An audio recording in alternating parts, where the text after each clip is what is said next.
ప్రయాగ్రాజ్ వెళ్తున్నారా? కాస్త జాగ్రత్త. ప్రపంచంలోనే అతి పెద్ద మత కార్యక్రమంలో కోట్లాది మంది భక్తి పారవస్యంలో మునిగిపోతారు.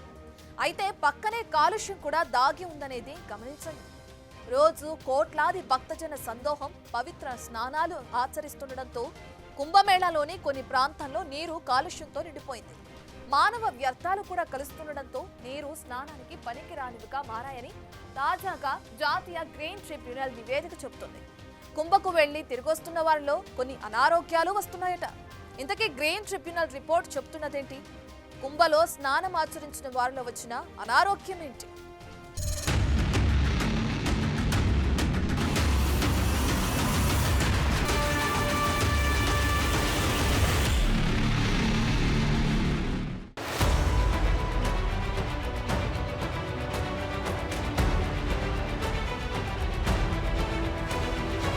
మహాకుంభలో స్నానమాచరించడం ప్రతి హిందువు మనసులో ఉండే కోరిక.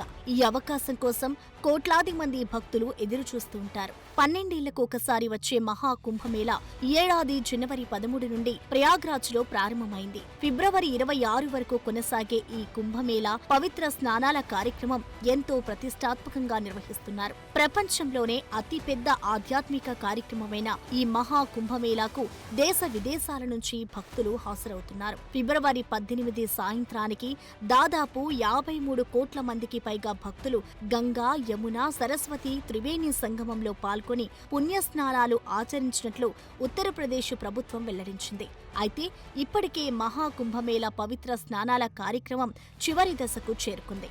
మొత్తం 45 రోజులు కొనసాగే ఈ మహా పండుగలో మరికొన్ని రోజులు మాత్రమే మిగిలాయి. మహాకుంభలో ప్రత్యేకమైన 5 అమృత స్నానాల తేదీలు కూడా దాదాపుగా పూర్తయ్యాయి.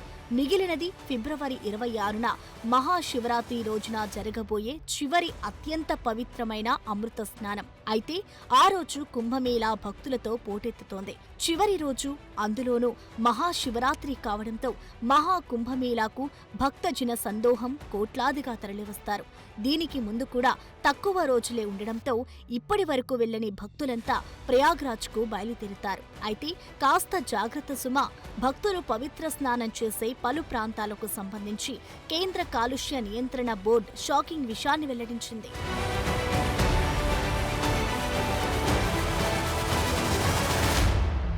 మహాకుంభమేళాలోని త్రివేణి సంగమంలో ప్రాణాంతక మల కోలిఫామ్ బ్యాక్టీరియాను గుర్తించినట్లు కేంద్ర కాలుష్య నియంత్రణ బోర్డు నివేదిక పేర్కొంది. స్నానానికి పనికిరాని విధంగా ప్రమాదకర స్థాయిలో ఈ బ్యాక్టీరియా ఉన్నట్లు ఈ నివేదిక హెచ్చరించింది. ఈ మేరకు నేషనల్ గ్రీన్ ట్రిబ్యునల్కు తాజాగా నివేదికను అందజేసింది. మురుగునీటి కాలుష్యానికి సూచికగా మల కోలిఫామ్ బ్యాక్టీరియా పరిమితి 100 మిల్లీలీటర్లకు 2500 యూనిట్లు ఉంటుందని, కానీ ప్రయాగ్రాజ్ ప్రాంతంలోని నదిలో అంతకంటే ఎక్కువగా ప్రమాదకర స్థాయిలో బ్యాక్టీరియా ఉన్నట్లు నివేదిక పేర్కొంది. దీనిపై తీసుకుంటున్న చర్యలేమిటో వివరించాలని ఉత్తరప్రదేశ్ కాలుష్య నియంత్రణ బోర్డు అధికారులను సిపిసిబి ఆదేశించింది. దీనిపై సవివరమైన నివేదిక అందజేయాలని ఆదేశించింది. కేంద్ర కాలుష్య నియంత్రణ బోర్డు అందజేసిన నివేదిక ఆధారంగా నేషనల్ గ్రీన్ ట్రిబ్యునల్ చర్యలు చేపట్టింది. ఫిబ్రవరి 3న సిపిసిబి అందించిన నివేదిక ప్రకారం మహాకుంభమేళా సమయంలో మానవ మలానికి సంబంధించిన కోలిఫామ్ బ్యాక్టీరియా నీటిలో గణనీయంగా పెరుగుతున్నట్లు గుర్తించింది.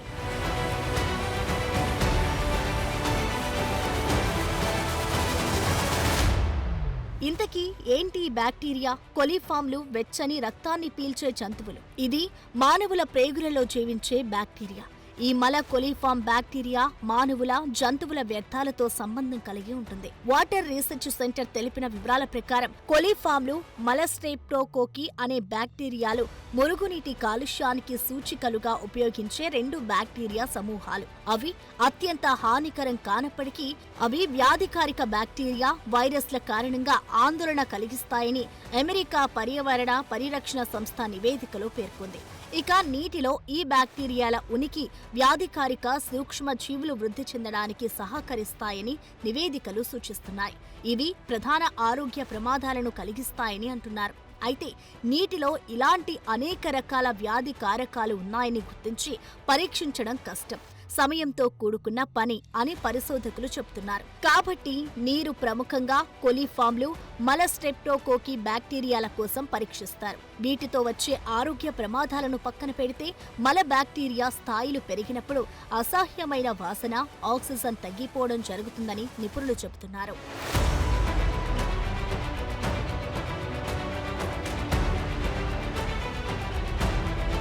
ఇలా తీవ్రంగా కాలుష్యంతో నిండిన నీటిలో స్నానం చేసినప్పుడు జ్వరం, వికారం లేదంటే కడుపులో తిమ్మిరి లాంటి సమస్యలు ఎదురయ్యే ప్రమాదం ఉంది. ఈ వ్యాధికారిక బ్యాక్టీరియాలు నోరు, ముక్కు, చెవుల ద్వారా శరీరంలోకి ప్రవేశిస్తాయని అంటున్నారు. ఇది టైఫాయిడ్, హెపటైటిస్, చెవి ఇన్ఫెక్షన్లు, గ్యాస్ట్రోఎంటెరిటిస్, డయేరియాకు కూడా దారితీయొచ్చని చెప్తున్నారు. అయితే నీటిలోని మల కొలిఫామ్ను మరిగించడం ద్వారా లేదంటే క్లోరిన్తో చికిత్స చేయడం ద్వారా దీన్ని అరికట్టవచ్చు. అంతేకాదు, ఇన్ఫెక్షన్లను నివారించడానికి శరీరాన్ని సబ్బుతో బాగా కడుక్కోవాల్సి వస్తుంది. అయితే దేశవ్యాప్తంగా పలు ప్రాంతాల్లో కుంభమేళా నుండి తిరిగి వస్తున్న వారు కొన్ని అనారోగ్య సమస్యలతో బాధపడుతున్నట్లు ఆయా ప్రాంతాలకు చెందిన డాక్టర్లు కూడా చెప్తున్నారు. అయితే అక్కడికి వెళ్లిన జనాభాతో పోల్చి చూస్తే వైద్య సమస్యలతో వస్తున్న వారు చాలా తక్కువ మంది అని డాక్టర్లు అంటున్నారు.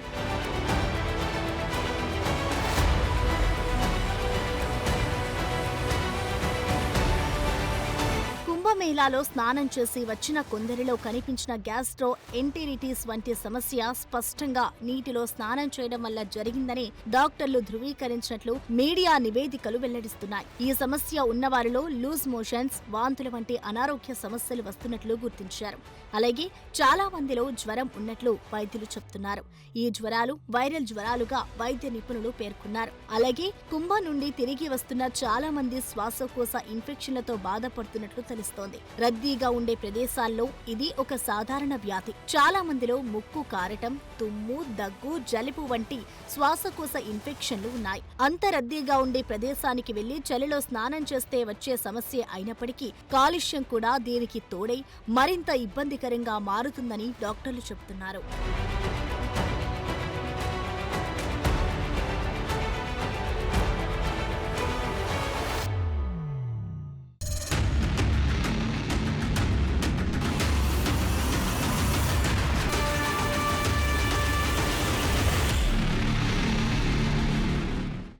అత్యంత పవిత్రమైన నదీ జలాల్లో ఇంత కాలుష్యాన్ని అధికారులు గుర్తించలేదా?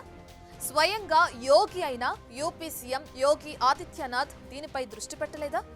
అసలు ఇంత కాలుష్యానికి కారణమేంటి? దీన్ని నివారించడానికి ఎలాంటి చర్యలు తీసుకున్నారు? ఇప్పుడు పరిస్థితి ఎలా ఉంది? ప్రయాగ్రాజ్కు వెళ్లే భక్తులు ఎలాంటి జాగ్రత్తలు తీసుకోవాలి?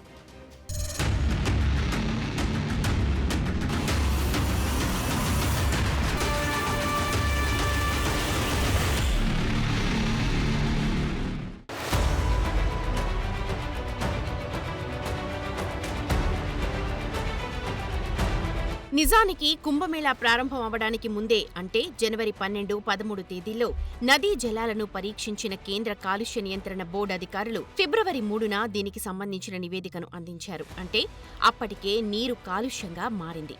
అంటే మహాకుంభమేళా ప్రారంభానికి ముందు నుండే నీరు స్నానానికి పనికొచ్చే విధంగా లేవు. బయోకెమికల్ ఆక్సిజన్ డిమాండ్ కు కావలసినంత ప్రమాణాలు నీటిలో లేవు. ఇక అప్పటి నుండి మొదలు పెడితే సిపిసిబి నివేదికను నేషనల్ గ్రీన్ ట్రిబ్యునల్ కు అందజేసిన ఫిబ్రవరి 17 వరకు దాదాపు 53 కోట్ల మంది స్నానాలు ఆచరించారు. అంటే ఇప్పటికీ ఆ నీరు ఇంకెంత కాలుష్యం అయ్యుంటుందో అర్థం చేసుకోవచ్చు. అయితే మహాకుంభ నీటిని అనేక పర్యాయాలు పరీక్షించినప్పటికీ ప్రమాణాలకు అనుగుణంగా లేదన్నది నివేదికలో వెల్లడించారు. 140 సంవత్సరాల తర్వాత వచ్చే మహాకుంభమేళా సందర్భంగా ప్రజలు భారీగా గంగలో స్నానం చేస్తున్నారు. ఇది తెలిసి కూడా అధికారులు కినుక వహించారన్న విమర్శలుస్తున్నాయి. భారీ భక్తజన సందోహం చేసిన స్నానాలు, మురుగు తదితర కారణాలతో నదీ జలాల్లో మల బ్యాక్టీరియా పెరిగి కాలుష్యానికి కారణమైనట్లు తెలుస్తోంది. ఇక మురుగు నీటిని శుద్ధి చేసే ప్లాంట్లు ఉన్న చోట కూడా స్నానాలు, ఇతర పూజా కార్యక్రమాలు నిర్వహించిన తరువాత కాలుష్య స్థాయి పెరిగినట్లు నివేదికలో పేర్కొన్నారు.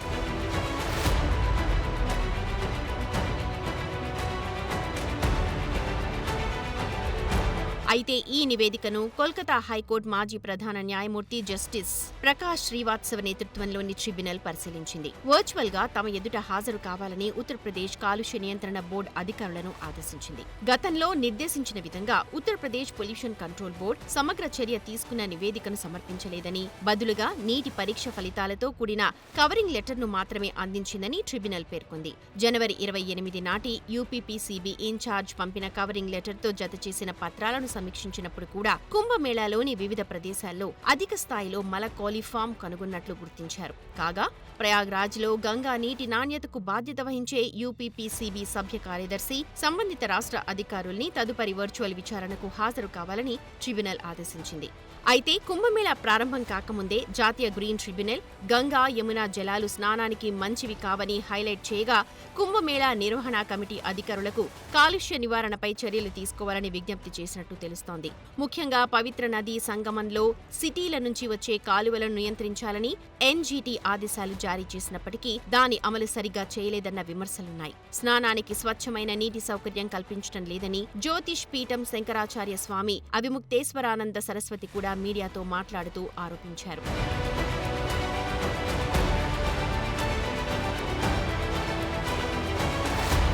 అయితే ఇది కాస్త ప్రయాగ్రాజ్ ఉన్న ఉత్తరప్రదేశ్లో రాజకీయ రంగు పులుముకుంది. ప్రతిపక్షాలన్నీ పవిత్ర సంగమంలో కాలుష్యాన్ని నివారించలేదని యోగి ఆదిత్యనాథ్ ప్రభుత్వంపై దుమ్మెత్తిపోస్తుంటే, మహాకుంభ జలాల్లో మల బ్యాక్టీరియా ఉందన్న వార్తలను ఉత్తరప్రదేశ్ ముఖ్యమంత్రి యోగి ఆదిత్యనాథ్ తోసిపుచ్చారు. ఇలాంటి రిపోర్టులు మతపరమైన కార్యక్రమాన్ని కించపరిచేవి ప్రయత్నం చేస్తాయని అన్నారు. పవిత్ర సంగమం నీరు పవిత్ర స్నానానికి ఖచ్చితంగా సరిపోతుందని యూపీ సీఎం యోగి బల్లగుద్ది మరీ చెప్పారు. సంగం నీరు స్నానానికి మాత్రమే కాదు, ఆచమనానికి కూడా అనుకూలంగా ఉంటుందని అన్నారు. ఇక త్రివేణి వద్ద నీటి నాణ్యత గురించి ప్రశ్నలు తలెత్తుతున్న నేపథ్యంలో సంగం చుట్టుపక్కల ఉన్న అన్ని పైపులు, డ్రైన్లను టేపులతో కప్పినట్లు తెలుస్తోంది. ప్రస్తుతం శుద్ధి చేసిన తరువాత మాత్రమే నీటిని విడుదల చేస్తూ ఉన్నారు. ప్రస్తుత విమర్శల నేపథ్యంలో యూపీ కాలుష్య నియంత్రణ బోర్డు నదీ జలాలను నిరంతరం పర్యవేక్షిస్తోంది. తాజా నివేదికల ప్రకారం సంగం సమీపంలో బీఓడీ మొత్తం 3 కంటే తక్కువగా ఉంది. అలాగే కరిగిన ఆక్సిజన్ 8 నుంచి 9 ఉంటుందని అంటున్నారు. అంటే సంగం నీరు స్నానం చేయడానికి మాత్రమే కాకుండా ఆచమనానికి కూడా అనుకూలంగా ఉంటుందని యూపీ ప్రభుత్వం వెల్లడించింది.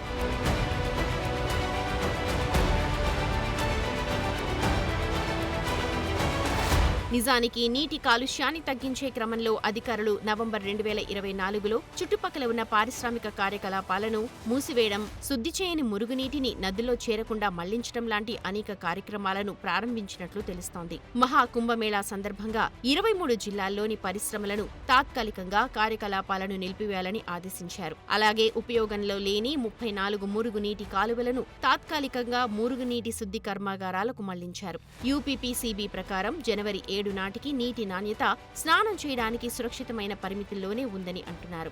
అదనంగా బులంద్ షహర్లోని నరోరా ఆనకట్ట నుండి కాలుష్య కారకాలను తగ్గించడానికి 6,000 క్యూసెక్కులకు పైగా మంచినీటిని గంగలోకి విడుదల చేస్తూ ఉన్నారు. అవసరమైతే మరిన్ని నీటిని విడుదల చేస్తామని కూడా అధికారులు పేర్కొన్నారు.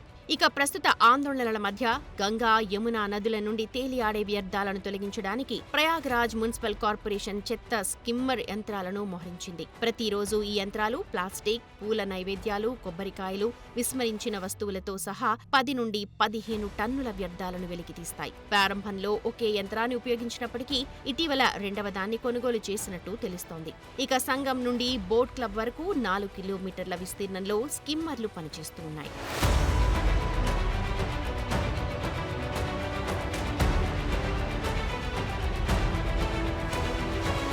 ప్రస్తుతం పరిశుభ్రతను మరింత పెంచడానికి వివిధ ఘాట్ల వద్ద గంగా సేవా దూత్ల ప్రత్యేక బృందం ఉంది. ఈ స్వచ్ఛంద సేవకులు షిఫ్ట్లలో పనిచేస్తారు. నది స్వచ్ఛతను కాపాడుకోవడానికి ప్రతి 2 గంటలకు కర్మల వ్యర్థాలను సేకరించి పారవేస్తారు. కాలుష్య నియంత్రణ బోర్డు రోజువారీ నీటి నాణ్యత పర్యవేక్షణను నిర్వహిస్తోంది. కాలుష్య స్థాయిలు నియంత్రణలో ఉన్నాయని నిర్ధారించుకోవడానికి అధికారులు వివిధ ఘాట్ల నుండి నీటి నమూనాలను పరీక్షిస్తున్నారు. ఇక మురికి నీటిని శుద్ధి చేయడం కోసం 200 కిలోమీటర్ల తాత్కాలిక డ్రైనేజీ వ్యవస్థను కూడా ఏర్పాటు చేశారు. ఇక మానవ వ్యర్థాలను సమర్థవంతంగా నిర్వహించడానికి అధికారులు Bhabha Atomic Research Centre, Indian Space Research Organisation నుండి టెక్నాలజీని ఉపయోగిస్తున్నారు. శుద్ధి చేయని మురుగునీటిని గంగలో కలవడానికి అనుమతించట్లేదు. కుంభమేళాలో నీరు, వ్యర్థాల నిర్వహణ కోసం యూపీ ప్రభుత్వం 1,600 కోట్లు కేటాయించింది.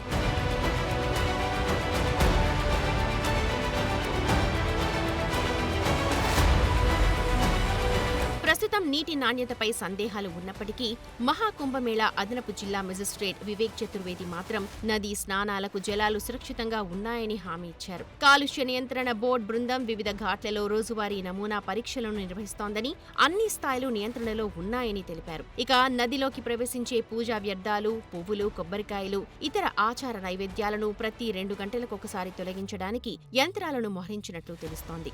నిరంతర పర్యవేక్షణ మధ్య మహాకుంభ పండగ అంతటా గంగా నది శుభ్రంగా ఉండేలా అధికారులు చర్యలు తీసుకుంటున్నారు. భక్తులంతా పవిత్ర ఆచారాలను ప్రమాదం లేకుండా నిర్వహించుకోవచ్చని చెబుతున్నారు.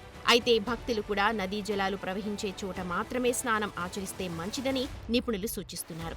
అలాగే ప్రజలు తమ సొంత నీటిని తీసుకెళ్లాలని వైద్యులు సూచిస్తున్నారు. ఇక మంచి ప్రదేశం నుండి మాత్రమే నీటిని తాగాలని చెబుతున్నారు. దానికి సొంత సీసాలు తీసుకెళ్లాలని అంటున్నారు. దీనితో పాటు మహాకుంభమేళాలో పరిశుభ్రమైన ప్రదేశం నుండి ఆహారం తినడం మంచిదని, పచ్చి ఆహారం కంటే వండిన ఆహారాన్ని తినాలని సూచిస్తున్నారు. ఇక చలిలో ముసుగు ధరించడం, ఎక్కువ మందిలో ఉండకుండా భారీ గుంపుకు దూరంగా ఉండటం మంచిదని అంటున్నారు. ముఖ్యంగా నదిలో స్నానం చేసేటప్పుడు నీరు తాగవద్దని డాక్టర్లు సూచిస్తున్నారు.